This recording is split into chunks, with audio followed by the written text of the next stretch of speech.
Buenos días. Vamos a continuar con el fundamento de la fe, que ya estamos a punto de terminarlo, este fundamento, y nos quedamos lo que significa el justo por la fe vivirá. El último punto que vimos, dijimos que vivir por la fe significa librarnos de todo esfuerzo humano. Yo espero que usted ya se haya librado de todo esfuerzo humano y ponga su fe en el Señor Jesús, ¿verdad? Vamos a un último punto de lo que significa el justo por la fe vivirá. Vivir por la fe significa que esperemos con paciencia en Dios. Vivir por la fe, dijimos, significa que esperemos con paciencia en Dios. Vaya con un texto conmigo, por favor, a Hebreos 10:35. Y vamos a ver cómo Dios nos anima, nos exhorta, nos alienta precisamente a que esperemos en Dios. Hebreos 10:35. Hebreos capítulo 10, versículo 35. ¿Lo tiene? Vamos a ir paso a paso para explicar lo que va diciendo este texto. En primer lugar dice, no perdáis. Dice, no perdáis pues vuestra confianza. Pero esta palabra, no perdáis, ¿qué nos está diciendo aquí el texto? No perdáis, en su definición del texto original, nos dice no aflojar, no soltar, no arrojar, como algunos, ¿verdad? Que luego arrojan la toalla, o así se usa la expresión. Entonces, cuando nos está diciendo no perdáis, está hablando de eso, no aflojes tu paso con Cristo, o tu paso en lo que estás aprendiendo en Cristo, no lo aflojes. No sueltes, no te sueltes, ¿verdad? Porque hay quienes se sueltan, ya no puedo, ya no puedo. Y fíjese, con más razón, si no podemos, deberíamos agarrarnos de Dios, más que soltarnos. Y por último, no perdáis, dice, arrojar, no arrojar, ¿verdad? Es decir, como darnos por vencidos, ¿como creyentes se puede hacer esto? Pregunto a ustedes, ¿como creyentes podemos aflojar, soltar y arrojar? Sí. Hay muchos casos que así sucede. Y más, fíjense bien, más esto es común cuando nos encontramos en una situación fuerte y no hay una respuesta. Y más, no hay una respuesta inmediata. A veces desistimos de lo que estamos haciendo. Y no debe de ser así. Por eso se nos está animando a que esperemos en Dios. Lo que significa vivir por la fe, dijimos, esperar con paciencia en Dios. ¿Cuánto tiempo debo de esperar? ¿Cuánto tiempo debemos de esperar? El tiempo que Dios determine, ¿no? Quizás algunos recibamos respuesta, o quizás algunos no recibamos respuesta. Pero hay que esperar. Entonces dice, no perdáis pues vuestra confianza, que tiene grande galardón. La idea que nos da aquí es que no abandonemos nuestra fe, nuestro vivir en fe, no lo abandonemos, sino que demostremos mediante la paciencia y la perseverancia, que mostremos que nuestra confianza es genuina. Y fíjese cómo dice el término de esta frase. Dice ahí, no perdáis pues vuestra confianza, que tiene grande galardón. Es decir, al final, si nosotros nos mantenemos en la paciencia y la perseverancia, en esa confianza, al final nuestra confianza nos va a traer un galardón, un premio. Es decir, vamos a ser premiados. Eso es lo que está diciendo Dios aquí en el texto. ¿Y a cuántos no les gustan los premios? Bueno, qué bendición también, no siempre que Dios nos esté hablando de soportar, aguantar y esto y aquello. Y imagínense, ¿verdad? Pasamos circunstancias. Yo tengo la experiencia, por ejemplo, en mi caso como cristiano, tengo 31 años casados, y en 31 años casados hemos pasado mi esposa y yo diferentes cosas. Pero en esas diferentes cosas donde podría hablar de situaciones de prueba, situaciones difíciles, sin embargo, una vez que ha pasado ya aquella situación, viene un premio, viene una recompensa, y eso es lo que te alienta, ¿o no? Imagínese que nada más prueba, prueba, prueba y nada de premio, pues, Señor, ¿verdad? ¿De qué se trata? No. Pero fíjense cómo es Él está diciendo que no perdamos nuestra confianza, que tiene grande galardón, porque es necesaria. ¿Qué es necesaria? ¿Qué se ocupa? ¿Qué quiere decir esto? Quiere decir que muchos no reciben porque no tienen paciencia. Muchos desisten. En todas las cosas vemos esto. Por ejemplo, si alguien va a estudiar una carrera, ¿verdad? Está lleno ahí el lugar, pero luego ya conforme va pasando el tiempo, no todos terminan. En las escuelas bíblicas también así pasa, es una euforia y de repente ya empiezan pum, pum, pum. Entonces, Dios nos habla a cada uno y cada uno nosotros damos una respuesta a Dios. Por eso dice que ¿qué ocupamos para mantenernos en esa confianza y no perderla? Paciencia. Se ocupa, esta palabra paciencia en el griego significa aguante. Aguanta. Aguanta. No, pero es que aguanta. No, pero es que ya, aguanta, no te desesperes. Pero también es resistencia. Yo siempre he dicho, la vida de un cristiano es de resistencia. El que resista va a llegar hasta el final. Y el que no pues va a abandonar antes de llegar al final. Pero es de resistencia, resistencia, constancia. Todo esto significa esta palabra paciencia. Es necesario entonces que aguantemos, que resistamos, que seamos constantes durante nuestra vida en esta tierra, en confiar en Dios. Y no importa lo que tengamos que enfrentar, sabiendo que Dios nos va al final, si confiamos, Dios nos va a dar la salida, nos va a dar una recompensa, es lo que dice. Hay grande galardón. Para que habiendo hecho la voluntad de Dios obtengáis la promesa. Bueno, hay un propósito en el caso de no perder nuestra confianza. Hay un propósito en el caso de ser pacientes, de esperar a Dios pacientemente. ¿Cuál es ese propósito? Que aprendamos a hacer la voluntad de Dios. Qué fácil es hacer la voluntad de Dios si todo nos funciona como queremos, ¿o no? Qué fácil es cuando Dios te dice, haz esto, y no te cuesta trabajo hacerlo. Pero cuando Dios nos pide paciencia, confianza, en un momento donde a lo mejor te cuesta mucho trabajo, híjole, Señor, ¿cómo quieres que lo perdone? ¿O cómo quieres que la perdone? Si esto es, lo que hizo es imperdonable. Lo que me hizo a lo mejor no lo puedo olvidar, no lo puedo sacar de aquí de mi cabeza.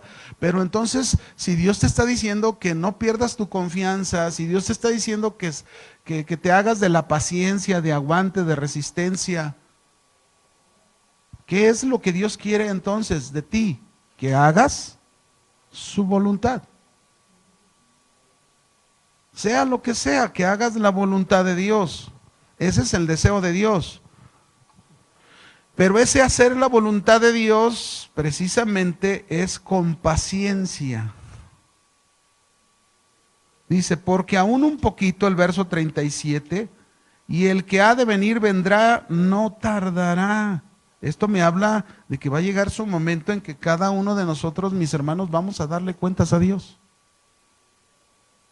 Va a llegar su momento en que cada uno de nosotros vamos a darle la respuesta a Dios de lo que Dios nos ha dado y de lo que Dios nos ha enseñado y de lo que Dios quiere que hagamos. Y cada uno va a responder a Dios, porque Él va a regresar, dice aquí, aún un poquito, y el que ha de venir vendrá, no tardará. Cristo va a regresar, pero acuérdense, cuando Él va a regresar, hay un texto que dice, ¿hallará fe en la tierra? Te encontrará a ti confiando de tal manera en Dios que no has perdido tu confianza, sino que has tomado de esa paciencia, de aguante, de resistencia, y estás esperándolo ahí, haciendo tu labor en la tierra, haciendo tu labor aquí en tu familia, con los tuyos, con aguante, con constancia, aún pasando circunstancias difíciles. Verso 38 dice, más el justo, otra vez nos recuerda que vivirá por la fe. Y si retrocediere, es decir, ¿puede el justo retroceder? Pues aquí lo está diciendo que sí es posible. Si retrocediere, dice, no agradará a mi alma. Esta palabra retroceder, fíjense bien, significa huir, acobardarse, ya sea de tu vida espiritual o de lo que tú estás haciendo en la voluntad de Dios, quizás porque no soportaste y no aguantaste una circunstancia. Digo, nosotros la tenemos fácil porque estos textos, por ejemplo, en el libro de Hebreos, si nosotros vemos el contexto en que se escribió esta carta y cómo el autor a la carta a quienes se dirige en primer lugar, las circunstancias que ellos estaban enfrentando eran persecuciones por el nombre de Jesús. Y la persecución en el nombre de Jesús muchas veces les costaba la vida a ellos y a su familia. Y nosotros no está siendo así de esa manera. O sea, no se nos está confrontando de que, a ver, ¿tú crees en el nombre de Jesús? No, sí, yo creo, pues te vamos a dar cuello. No es de esta manera para nosotros. Sin embargo, mis hermanos, las circunstancias que nosotros vivimos muchas veces no se comparan en nada con los verdaderos cristianos, a los primeros que se les escribió, con lo que estamos pasando, y a veces esas circunstancias nos mueven, nos tambalean, nos hacen retroceder, acobardarnos. Y esto no debe de pasar, porque dice aquí que si esto sucede no va a agradar a su alma. Pero nosotros, dice el final del texto de este verso 39, pero nosotros no somos de los que retroceden para perdición, sino de los que tienen confianza para preservación del alma. Así que, hermanitos, tenemos que trabajar duro en nuestra confianza en Dios, que pasen los años y a lo mejor un día yo ya no me toque venir aquí con ustedes a darles clase, a lo mejor un día me asome en esa puerta ya grande, ya viejito, y pueda ver a algunos de ustedes enseñando, enseñando lo que aprendieron a tener esta confianza con paciencia en Dios, ¿no? Una de las grandes dificultades a vencer en la vida de un cristiano es la de perseverar en la larga espera que a veces es necesaria. Todos en algún momento, por ejemplo, yo cuando conocí al Señor, Dios me hizo un llamado a mí en lo particular. Soltero, joven, yo quería servir a Dios y se me hacía larga la espera. Ya, Señor, yo ya quiero hacerlo. Y fíjense, tardé 21 años para poder servirle a Dios de tiempo completo. Y desde joven yo había recibido ese llamado que yo le serviría al Señor. Pero pasaron 21 años en el que yo tenía que esperar. Es decir, yo sí servía a Dios porque servía en diferentes ministerios. Pero yo me refiero a toda mi vida dedicada a Él, ¿no? Dios tenía otros propósitos y yo tuve que trabajar en lo secular y servir a Dios, en un ministerio, en otro ministerio, pero aquello que Dios me había dado, que Dios me había prometido, tardó 21 años. Y no me desesperé, ¿verdad? Alguien por ahí hasta me puso un apodo, fíjese, me puso Terco Dueñas. Dice, terqueó hasta que le dieron hueso. Así, bromeando, ¿no? Pero es la verdad, es que sí se ocupa perseverar. Y yo te estoy hablando en un área con respecto a un ejemplo de mi vida. Yo sé que no todos, a lo mejor tú no tienes ese sentir, ni Dios te lo ha dado de querer servir. A lo mejor tu sentir es otro, a lo mejor en tu familia, en tu vida personal, pero tienes que perseverar y esperar. Ese perseverar, esa larga espera que es muy necesaria. Es más, el hecho de esperar nos va a meter en problemas. Fíjense bien, el hecho de esperar en algo que Dios nos está diciendo que esperemos, nos va a meter en problemas con respecto a nuestra naturaleza. Lo primero que te vas a encontrar, el primer enemigo que te vas a encontrar en la espera, vas a ser tú mismo, tu naturaleza humana. La naturaleza humana, mis hermanos, surge y comete muchos errores. Hay muchos casos en la Biblia donde vemos cometer esos errores por no saber esperar. Abraham no le daba a su hijo, se desesperó y aceptó la idea de su esposa, que era una cultura de donde venían de Ur de los Caldeos, que cuando no tenían una pareja de matrimonio, no tenía un hijo, podían tomar a la sierva y tener un hijo de la sierva y legalmente hacerlo su hijo. Pero esta no era la voluntad de Dios. Y entonces ellos, ¿qué pasó? Se desesperaron y mire cómo eso trajo consecuencias. Hasta el día de hoy vemos a los árabes siendo salvajes y peleando con los judíos, queriendo borrarlos del mapa. Hasta el día de hoy. Esos son los resultados de un hijo llamado Ismael, que nació de la carne, no de la voluntad de Dios. Y por eso nosotros, la espera a veces es difícil, porque la naturaleza humana es con la que más luchamos. Por eso digo, vamos a tener problemas, pero también va a ser un momento interesante, porque en la espera tú ahí te vas a dar cuenta las áreas que te faltan cambiar en tu vida. No va a haber otro momento más claro para que Dios te muestre lo que necesita cambiar en tu vida, a fin de que no pierdas tu confianza en el Señor y sepas esperar. Qué paciencia como la de Noé, ¿no creen ustedes? Qué paciencia, 120 años haciendo lo que Dios le dijo que hiciera.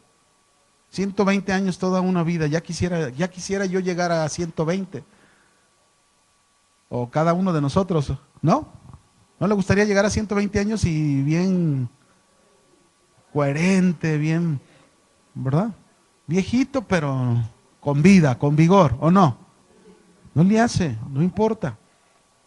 Pero con paciencia, mire, ahí estuvo Noé. Al final recibió su recompensa, le dijo Dios, no he visto justo ninguno como tú. Abraham, a pesar de que por ahí cometió ese error, esperó 25 años y al final, después de 25 años, recibió a su hijo. ¿Cuánto tú llevas de espera? Apenas llevas un año y ya te desesperaste. Algunos ni siquiera un mes y ya, ¿verdad? Están pegando el grito en la azotea. Pero sin embargo, mis hermanos, tenemos que aprender, ¿no? Los discípulos tuvieron que esperar la promesa del Espíritu Santo y cometieron el error. Por ejemplo, Dios les había dicho ya, Jesús les había dicho, esperen en Jerusalén la promesa. Ahí espérenla. ¿Y qué hizo Pedro? Se aceleró ahí en Juan 21 y luego les dijo a algunos, yo me voy a ir a pescar. ¿Alguien quiere venir conmigo? Y le siguieron 7 a Pedro y se fueron a pescar al mar de Tiberias, cuando la orden era que esperaran ¿en dónde? En Jerusalén. Y no lo hicieron, se fueron al mar de Tiberias. Jesús ya le había dicho a Pedro, ya no serás más pescador de peces, sino serás pescador de hombres. ¿Y qué les pasó? Jesús les tuvo que volver a repetir una historia de un pasado, de que fueron al mar, pasaron toda la noche y qué vergüenza como pescadores. ¿Saben cuántos pescados pescaron? 0. Ni uno.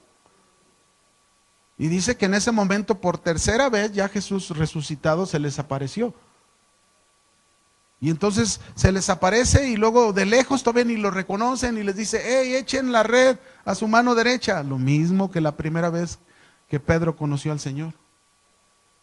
Y le echaron la red y dice que cuando echaron la red y sacaron muchísimos peces, en eso Juan, el discípulo que iba en la barca, dijo, Pedro, es el Señor. Y entonces dice Pedro se ciñó, se quitó la ropa, se echó al mar, ¿verdad? Y va hacia el Señor pues rápido, ya desesperado, porque pues ahora sí está el Señor ahí, después de resucitado, la tercera vez que se les presenta y le da una lección y le dice, Pedro, ¿me amas? ¿Te acuerdas que 3 veces le dijo? Apacienta mis corderos. ¿Qué fue lo que te dije que iba a pasar? Que esperes ¿en dónde? En Jerusalén. No estaban obedeciendo. A veces nos desesperamos. Ellos tuvieron que esperar y al final, bueno, sea como sea, en su error corrigieron el camino. Así que mis hermanos, si nos hemos desesperado, podemos corregir el camino. Podemos volver al lugar donde el Señor quiere que estemos. ¿Sí? El dejar que Dios desarrolle su carácter en nosotros, mis hermanos, mediante la espera de la fe, no es nada fácil. Pero debemos saber, mis hermanos, que en el tiempo de Dios, Él va a hacer la obra que Él nos ha prometido. Bien, aquí terminamos esa pregunta de lo que significa vivir el justo, más el justo, por la fe vivirá. Ahora vamos a concluir con esta última pregunta. ¿Vivir por la fe, mis hermanos, significa que no debemos trabajar ni esforzarnos en nada? Vivir por la fe significa, repito la pregunta para que la note, que no debemos trabajar ni esforzarnos en nada. Esa es la respuesta. No, no significa eso. Ese vivir por la fe no significa que no hagamos nada ni que no nos esforcemos en nada. No es como algunos hombres a veces lo malinterpretan, ¿verdad? O como los de Tesalonicenses. Los tesalonicenses, cuando recibieron el mensaje por medio de Pablo, muchos de ellos se subieron a la azotea porque Pablo les habló de la segunda venida de Cristo, que ya estaba aquí su venida, y entonces dejaron de trabajar, dejaron de proveer lo necesario para sus casas y se subieron a la azotea. ¿Y qué están haciendo acá? No, estamos esperando la venida del Señor. No, pero la venida del Señor no se debe de esperar sin hacer nada, sin esforzarnos. O sea, tenemos que trabajar, cada uno tiene que hacer lo suyo. Y a lo mejor Dios te agarra en el molino, o a lo mejor Dios te encuentre en el campo. ¿Se acuerdan que ahí en Mateo habla algunos? Dice, uno estará en el campo, otro estará en el molino, y uno será tomado y otro será dejado. Entonces, en la venida del Señor, mis hermanos, nos va a agarrar a cada uno haciendo lo que tenemos que hacer, pero haciéndolo bien. Si estás en tu trabajo secular, Dios quiere que tu trabajo secular lo hagas bien. Y ahí si llega el Señor, oye, pero es que no estoy orando, no estoy buscando a Dios, ¿cómo? Si estoy concentrado en mi trabajo, sí, pero no importa que estés concentrado en tu trabajo, pero tu corazón está haciendo bien las cosas. Y a veces tenemos esta confusión, que no debe de ser así. La Biblia dice bien claro que el que no trabaje, entonces que no coma. No confundamos el vivir por la fe, que significa que todo lo que ahora hacemos lo hacemos confiado en nuestro Señor y no en nosotros mismos. Es algo diferente, ¿no? Por ejemplo, ¿cuál es la diferencia entre un hombre que no tiene a Dios y el hombre que tiene a Dios? El hombre que no tiene a Dios se esfuerza, trabaja y tiene muchos logros. ¿Cómo va a pensar? ¿Cómo crees que va a pensar ese hombre que no tiene a Dios y que ha obtenido muchos logros en su vida? Se lo va a pensar y va a decir, a mí me costó, yo lo logré, este es mi esfuerzo, este es mi trabajo, por eso le dediqué muchas horas, y a lo mejor él va a decir, pues aquellos no tienen porque no trabajan, y ese es su pensamiento. Pero ¿cuál es la diferencia con aquel que ha logrado muchas cosas pero tiene a Dios? ¿Cuál es la diferencia? Que no va a pensar igual que el otro. El que ha logrado mucho siempre le va a dar las gracias a Dios, siempre le va a dar la gloria a Dios, siempre va a decir, bueno, yo me esforcé, yo trabajé ciertamente, a lo mejor me costó desvelos, a lo mejor me costó demasiado esfuerzo, a lo mejor hasta me costó un tiempo limitarme en muchas cosas, en mi alimento o en muchas, pero al final lo logré, pero gracias a Dios. Es decir, Dios me ayudó, Dios me dio el esfuerzo, Dios me dio la capacidad. Siempre va a ser así el pensamiento, porque si ese que es cristiano o que dice que es cristiano y que vive por la fe en Dios y todavía él sigue diciendo, no, este es mi esfuerzo, este es mi, allá cada quien que se esfuerce, que cada quien, a mí me costó. Entonces su pensamiento sigue siendo el mismo que el que no conoce a Dios. Y no está correcto su pensamiento. Un hombre puede decirle a su esposa, bueno, mi amor, voy a dedicarme a Dios, ahí nos vemos y Él te proveerá por fe. Qué chistoso, ¿verdad? ¿Cuántos le darían una palmada? Uno dice, yo palmada no, sacaría el para hacer el chocolate y... No, tampoco deberíamos hacer eso. Pero no es correcto esto, ¿no? Vas a servir por fe. Yo me acuerdo cuando mi esposa le costó tiempo aprender lo que era una vida de fe. Cuando nos casamos yo le dije, yo sé que un día vamos a vivir por fe. Y ella me volteaba a ver y decía, porque tenía un entendimiento equivocado de lo que significa vivir por la fe. Entonces ella pensaba, no me decía, pero ella pensaba y decía, no hombre, bola de flojos. Esos que viven de fe, pues ¿y cómo que de fe? Pues hay que trabajar. Y entonces, bueno, yo no dejaba de trabajar, pues, estaba trabajando, pero siempre le decía, un día vamos a vivir por fe, un día vamos a vivir por fe. Y pasaron muchos años en digo, ella siempre me apoyó, yo servía a Dios, tuvimos nuestros hijos, yo trabajaba, servía a Dios, y acordamos que ella iba a dedicarse a los hijos, y claro, yo en el tiempo también que tenía que dedicarle a mis hijos, pero siempre hay un cuidado cuando los hijos están chicos, ¿no? Y ya que creciera, pues ya podíamos servir los dos. Pasaron los años, mis hermanos, ¿y saben hasta cuándo aprendió mi esposa? Los 4 años que yo tuve problemas con mis ojos, donde perdí mi vista, donde Dios nos metió, imagínense, de estar en un tiempo de bonanza, porque yo estaba en una empresa, era una arrendadora, tenía un buen sueldo, tenía buenas prestaciones, cada año estrenaba un auto nuevo, entonces pues todo estaba muy padre, ¿no? Sirviendo a Dios así, y nunca nos imaginamos que algo iba a pasar como lo que sucedió, que hubo la devaluación que hubo en el país. A los 3 meses de la devaluación resulta que este tipo de empresas como la que yo estaba siendo muy fructífera, se vinieron abajo. Fueron las primeras que se vinieron abajo, las arrendadoras. Y más porque muchos créditos eran en dólares. Entonces se vinieron abajo y a mí a los 3 meses, imagínense, si usted me pregunta, un año antes trabajando, yo había cubierto mis metas 5 veces más de lo que era la meta de un año. Entonces yo el siguiente año yo pensaba y decía, híjole, imagínate la prima que me va a llegar. Sí sabe lo que es las primas, ¿verdad? No, que no se esté imaginando otra cosa, ¿verdad? Entonces yo estaba esperando un buen cheque pues de premiación por lo que había logrado un año antes. Entonces yo dije, bueno, pues es que es lo que se supone que estaba acordado.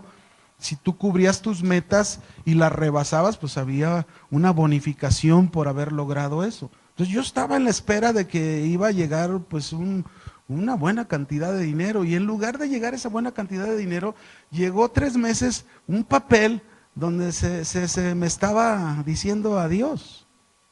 Pues así son las empresas, frías, y así deben de ser, uno lo entiende, ¿no? Entonces llegó mi liquidación, me dijeron, bueno, muchas gracias, como la arrendadora ya no puede estar funcionando, la vamos a cerrar. Entonces, en ese tiempo, yo me acuerdo, Memo Gómez, el pastor Memo Gómez, su servidor, éramos 2 ejecutivos de la empresa, y a los 2 nos liquidaron justo en el mismo momento. Entonces nos dieron nuestra liquidación, pero el asunto que a mí al dármela a los 4 días me pasa lo de mis ojos.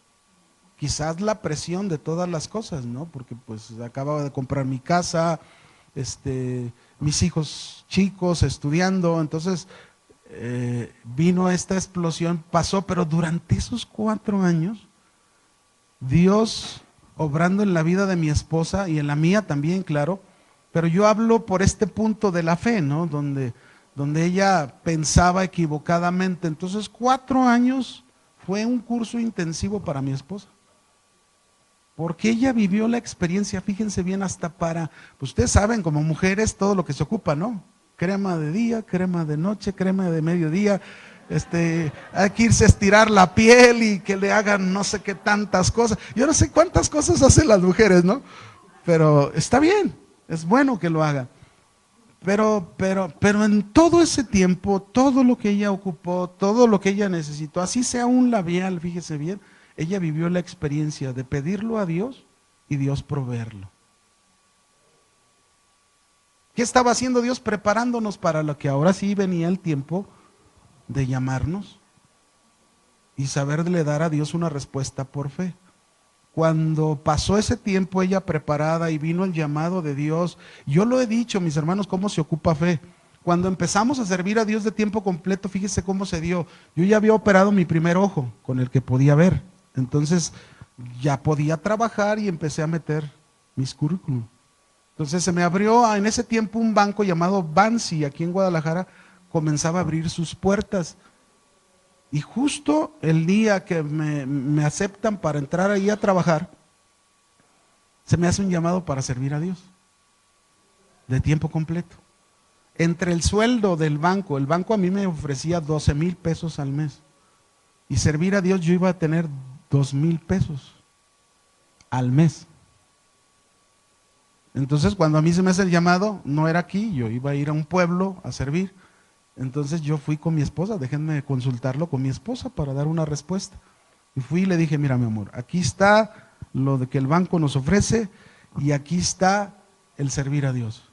Hay una grande distancia entre 12,000 pesos y 2,000 pesos. ¿O no? ¿Mm? Y entonces ella me dice, oye, yo desde que te conozco, siempre te he oído que quieres servirle a Dios de tiempo completo, siempre. Después de estos 4 años de ver todo lo que Dios ha hecho en nuestras vidas, bueno, ya Dios ya había hecho muchas cosas. Nuestra casa no la perdimos, nos la dio el Señor. Yo traía un vehículo de la empresa, al final de cuentas, la empresa me lo regaló, hagan de cuenta. Con ese auto lo vendimos y me pude operar mi primer ojo. Dios hizo muchas cosas, la verdad. Mis hijos no dejaron de estudiar, estaban en escuelas bilingües de paga y no dejaron de estudiar. Dios proveyó siempre, siempre, siempre. No, cosas milagrosas, increíbles vimos. Entonces, pues ella me dice, bueno, entonces yo creo que es el tiempo que le des una respuesta a Dios. Pues imagínate si te dice así tu esposa, ¿qué confirmación o no? Porque podría ella, no, oye, pero ¿cómo? ¿Y de qué vamos a vivir si son 2,000 pesos? Contra 12, pues mejor los 12. Sí, pero se estaría dejando llevar por la vista y no por la fe. Y desde entonces ella, ¿se trabaja en fe o no se trabaja? Y ahora ella lo sabe, es un trabajo arduo de todo el día. Y aparte de trabajo arduo, el creer que Dios va a proveer siempre tus cosas. No es lo mismo que en el mundo. En el mundo tú trabajas, te esfuerzas en el mundo para lograr objetivos y lograr metas y quieres ganar más. Y en el caso del Señor no es así. Lo del Señor es como Dios te provea. Ya no tienes, es más, tu corazón ya no tiene que estar ni en el anhelo de cambiar tus autos cada año como antes los tenías. Pero, ¿se fijan? Pero ahí entra esa fe, que sí es trabajar, sí es esfuerzo. Y que algunos piensan que no, bueno, los que no lo hacen bien, pues tampoco no es correcto. Muchas veces Dios nos va a decir, estate quieto, ¿y cómo te debes de estar? Pues quieto. Pero muchas veces Dios te va a decir, haz, ve, ¿y qué tienes que hacer? Hacer e ir. Eso es lo que tenemos que aprender a hacer. Y esa es parte de esta fe, mis hermanos. Un verdadero arrepentimiento entonces desemboca en una fe genuina. La fe es la base de nuestra relación con Dios, no se le olvide, y con su palabra. La fe es la base de nuestra relación con Dios y con su palabra. La fe produce en nosotros una actitud de dependencia en Dios. Ahora, yo les he platicado, por ejemplo, imagínense qué dependencia tuve que tener cuando uno de mis hijos me dice, papá, quiero estudiar medicina. Y bueno, pues haz tus trámites y tus exámenes ahí en la escuela de la UDG. Pero luego se da uno cuenta que hijos que no estudian en escuelas públicas, sino en escuelas particulares, y luego quieren hacer trámites pues, yo creo que piensan, pues tienen, ¿no? Entonces no. Y hizo 2 veces trámites en la UDG de medicina y no salió. Y me dijo, ¿por qué no estudias otra cosa? Yo estudié otra cosa, no, es que yo quiero medicina. Y pues la única medicina que había aparte de esa era la autónoma, y en la autónoma eran 60,000 pesos cada 6 meses. Dices, pues ¿de dónde? O sea, es imposible. Bueno, imposible para nosotros. Entonces yo le dije a mi hijo, bueno hijo, si la voluntad de Dios es que tú estudies eso, vamos a orar y vamos a pedirle a Dios que provea. Yo estaba en ese tiempo ya pastoreando en las Águilas, donde duramos 12 años mi esposa y yo. Y fíjese cómo, digo, yo te hablo de una de tantas cosas que uno vive como siervo de Dios, dedicado a Dios, viviendo en esa fe. Yo sé que ustedes, pues, unos dependen de sus esposos que trabajan, otros, bueno, yo dependo de Dios, porque esa es mi dependencia. Y claro, hoy en día yo estoy aquí trabajando y tengo un sueldo fijo, ¿no? Que es diferente a antes que no lo tenía. Pero sin embargo, en ese tiempo yo no tenía ni cómo pensar, y era uno, pero tenía otro hijo, otro también quería estudiar otra carrera, y entonces, ¿cómo le haces? Tanto, el otro tanto, y sumabas y decías, pues, y había que orar. Señor, tú dijiste un día que yo me preocupara por tus cosas y que tú te preocuparías por las mías. Y por eso les digo, Dios nos mete en pruebas, pero también nos da recompensas, ¿o no? ¿Y qué pasan las recompensas? Te alientan, te animan, dice, Señor, estás vivo, ¿o no? Bueno, pues eso me pasó. Él proveyó para la escuela de uno, que estudió medicina, que todavía sigue estudiando, ya ven que son carreras bien largas, ¿no? Ya nada más que ahora ya no ocupa, él ya se sostiene por él. Le digo, no, mijo, pues ya, ahora sí, ya, gracias a Dios, ya casi estás a punto de terminar, ¿no? Y entonces, uno, otro y otro, bueno, Dios es el que siempre provee. Ahí está la dependencia. Cuando tú dependes, cuando aprendes a depender de Dios, te das cuenta que Dios te responde. ¿Cuándo? Cuando Él quiera, en el momento que Él quiera, pero sí responde. Así que la fe, mis hermanos, es un instrumento que Dios nos proporciona a cada uno de nosotros.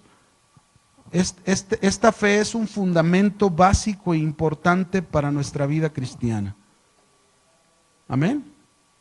Así que no se le olvide el fundamento de la fe. Ahora vamos a ir a Hebreos capítulo 6, verso 1. Hebreos 6, 1.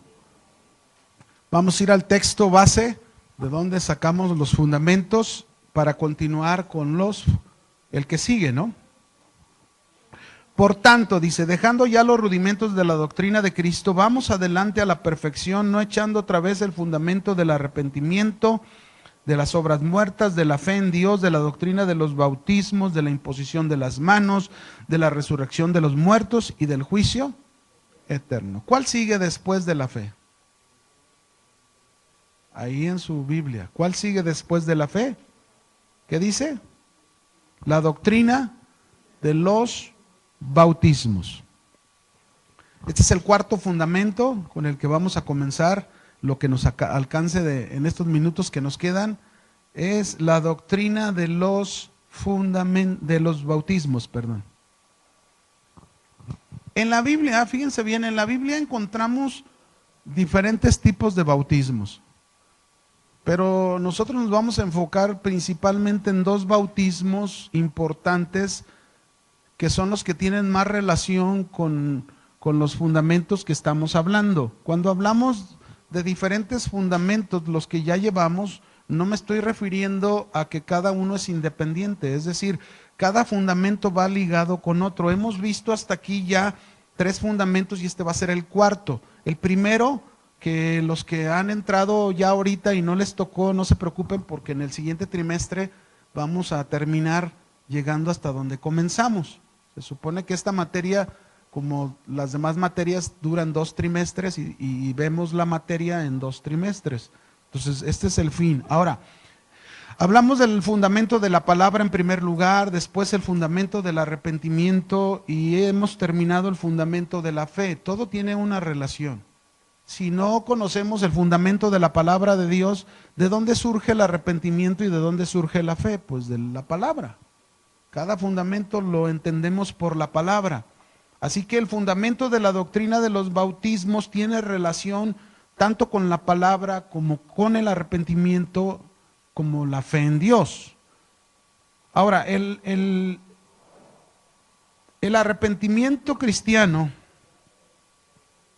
dijimos que debe de vivirse una vida de arrepentimiento, no es algo que solamente me arrepentí y ya no.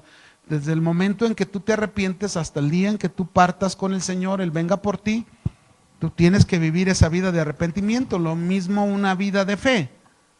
Ahora, hablando de este fundamento, ¿por qué se habla doctrina de los bautismos? ¿Por qué nos habla en compuesto? ¿Por qué nos habla de diferentes bautismos? En este caso vamos a hablar de dos, el bautismo en agua y el bautismo en el Espíritu Santo. En bautismo en agua y en bautismo del Espíritu Santo. La carta a los hebreos está dirigida a judíos en primera instancia. Así que los judíos, fíjense bien, entendían perfectamente bien de qué se trataba el bautismo ceremonial. Cuando aquí les está hablando de doctrina de bautismos, ellos no ignoran sobre estos bautismos. Vamos a hablar del primer bautismo, el bautismo en agua. ¿Y qué relación tiene con los fundamentos que hemos hablado? Este bautismo en agua lo inició Juan el Bautista. El bautismo en agua lo inició Juan el Bautista y lo hizo por mandato de Dios. ¿Quién le ordenó que lo hiciera? Dios. Así que si nosotros celebramos bautismo en agua, tiene un sustento, es porque Dios nos ordena que bauticemos. ¿Sí? Por eso lo hacemos. Ahí está un sustento bíblico que así debe de ser. Ahora, a través del bautismo en agua, Juan estaba introduciendo, a través del bautismo en agua, Juan estaba introduciendo un nuevo mensaje en su tiempo. Y vamos a ver cómo el bautismo en agua desde este momento tiene una relación con los fundamentos que ya hemos hablado, ¿no? Mateo 3, verso 1 y 2. Vamos a ver dos textos para ver cómo de alguna manera el bautismo en agua, desde este principio de estar comenzando a verlo, a analizarlo, tiene una relación tanto con el arrepentimiento como con la fe en Dios. Mateo capítulo 3, versículo 1 y 2. ¿Lo tienen? En aquellos días vino Juan el Bautista predicando en el desierto de Judea y diciendo, ¿qué decía? Arrepentíos porque el reino de los cielos se ha acercado. Fíjense cómo Juan el Bautista bautizaba, pero antes de bautizar, es decir, nunca bautizó a nadie sin antes primero darles este mensaje. ¿Cuál era el mensaje de Juan el Bautista? Arrepiéntanse. ¿Por qué? Porque el reino de los cielos se ha acercado. Es decir, para poder tener acceso al reino de Dios, se ocupaba arrepentimiento. Y aunque no se nos menciona la fe es parte de esto. Es decir, hay que tener arrepentimiento, pero también había que tener confianza a lo que iban a hacer, porque ir a las aguas sin tener confianza, nada más hacerlo por hacerlo, no funcionaba. Entonces ahí vemos ya la participación de los otros dos fundamentos, el arrepentimiento y en otro lado la fe. Marcos 1, verso 2 y al 4. Ya vimos primero el mensaje de Juan. Es Marcos capítulo 1, versículo 2 al 4. ¿Listos? Dice, como está escrito en Isaías el profeta, he aquí yo envío a mi mensajero delante de tu faz, el cual preparará tu camino delante de ti. Aquí ya vemos las funciones de Juan el Bautista en todo lo que él hacía. Es decir, Juan tenía la orden o el ministerio de preparar el camino para la llegada del Mesías, para la llegada de Jesucristo. Dice, voz del que clama en el desierto, preparad el camino del Señor, enderezar sus sendas. Fíjense qué importante era el ministerio de Juan. Dice al último, bautizaba Juan en el desierto y predicaba el bautismo de arrepentimiento para perdón de pecados. Ahí está ya la relación que estamos empezando a ver del bautismo en agua, que lo celebró en primer lugar Juan el Bautista. Es decir, él preparaba el camino para la llegada del Mesías. Era necesario preparar el corazón de la gente para la llegada de Jesús.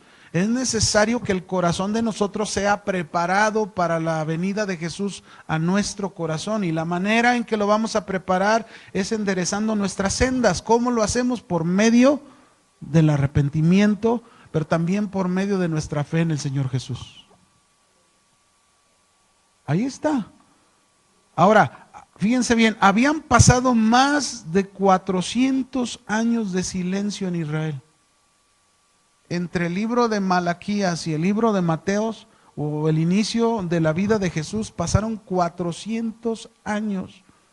No había profeta que diera una palabra profética, no había quien hablara al pueblo una palabra fresca de Dios. Pasaron 400 años y después de 400 años fue como surgió Juan el Bautista hablando este nuevo mensaje al pueblo de Israel, preparando la llegada de aquel Mesías prometido tanto en las Escrituras. Y nada más vamos a ver este texto y vamos a terminar en Malaquías 4, versos 5 al 6, cómo se profetizó anticipadamente la llegada de Juan el Bautista, que es el iniciador del bautismo en agua, ¿no? Malaquías 4, versos 5 al 6. ¿Lo tienen? He aquí, dice, yo os envío al profeta Elías. Oye, pastor, pero ¿por qué dices tú que Juan el Bautista sí dice el profeta Elías? Aquí el sentido de la palabra no se está refiriendo al profeta Elías literalmente, porque el profeta Elías ya estaba en la presencia de Dios. Cuando está hablando aquí, está hablando en forma figurada. Es decir, que Juan el Bautista tendría las características del profeta Elías. Eso es lo que se está refiriendo.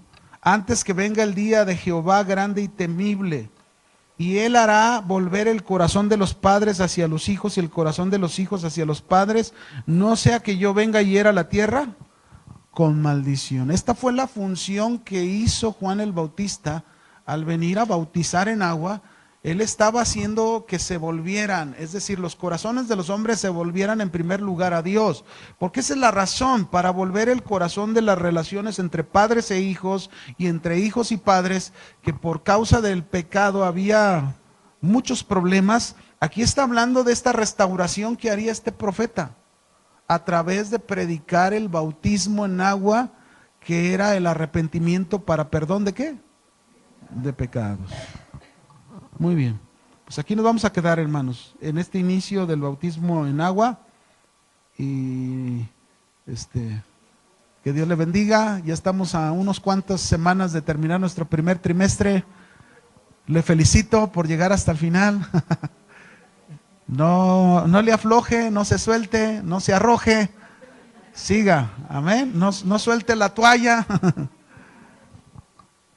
Dios le bendiga, cuídese mucho.